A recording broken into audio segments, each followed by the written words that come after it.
अस्सलाम वालेकुम। तव्हां यूट्यूब चैनल ॾिसी रहिया आहियो सिंध सलामत।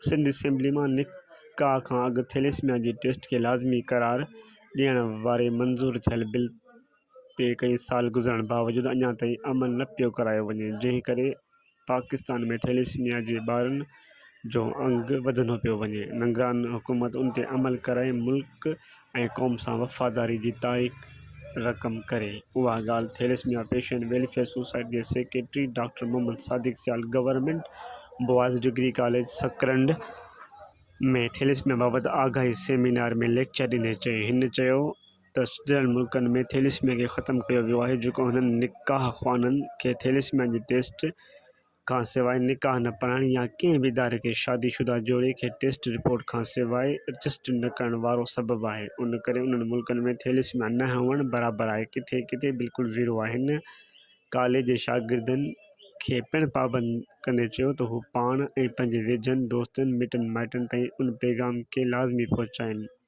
त निकाह खां अॻु थैलेसीमिया टेस्ट कराइणु लाज़मी आहे।